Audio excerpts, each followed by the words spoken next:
Sir నీట్లో top score చేయాలంటే ఒక secret చెప్పండి. అది మీరు చెప్పే సీక్రెట్ ఎలా ఉండాలంటే నైట్కి నైట్ నేను సక్సెస్ అయిపోవాలి. నైట్కి నైట్ సక్సెస్ అయిపోవాలంటే నేను ఇక్కడ నుంచి వెళ్ళిపోతాను. ఓకే, 1% బెటర్ ఎవ్రీ డే, మీరే బెటర్ అక్కడ. So 1% better every day workout చేయాలి. సో ప్రతి సబ్జెక్ట్ పైన వాళ్ళు biology, physics, chemistry daily work చేయాలి. కాకపోతే బయాలజీ, కెమిస్ట్రీని ఫస్ట్ ప్లేస్లో తీసుకోవాలి.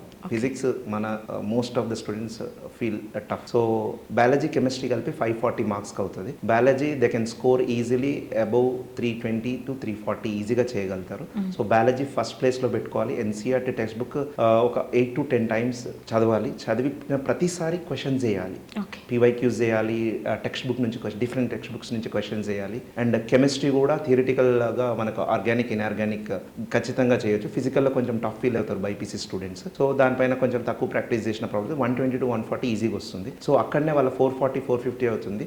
లాస్ట్ ఇయర్ తెలంగాణలో మనకు 350 నుంచి ఎంబీబీఎస్ సీట్స్ వచ్చేసినాయి పిల్లలకి రిజర్వేషన్ ప్రకారం.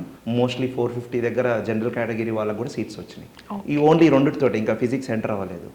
సో ఫిజిక్స్లో ఏమవుతుందంటే what to do, what not to do important అవుతుంది. వాట్ టు డూ అంటే మొత్తం చేయడం వల్ల లాభం ఉండదు. కొన్నిసార్లు వాట్ నాట్ టు డూ వల్ల విన్ అవుతాం, వాట్ టు డూ వల్ల విన్ కాం. సో ఫిజిక్స్ని ఆ లిస్ట్ థియరిటికల్ టాపిక్స్ కొన్ని ఉన్నాయి స్కోరింగ్వి, అవి ప్లాన్ చేసుకోవాలి, లిస్ట్ అవుట్ చేసుకొని బెటర్గా ప్రాక్టీస్ చేయాలి. ఒకవేళ ఫిజిక్స్లో స్టూడెంట్ బాగుంటే అన్ని టాపిక్స్ చేయొచ్చు. ఫిజిక్స్లో ఒక 60 to 80 మార్క్స్ చదువుకొని 60 తేవడం ఆర్ 50 తేవడం బెటర్, ఇన్స్టెడ్ ఆఫ్ 180 చదివి 0 తెచ్చే కంటే. ఓకే, ఫిజిక్స్ అలాంటి సబ్జెక్ట్. ఫిజిక్స్ లైక్ ఓషన్ లాగా ఉంటుంది. సో వెళ్తున్న కొద్ది డెప్త్ పిల్లలకు అర్థం కాదు.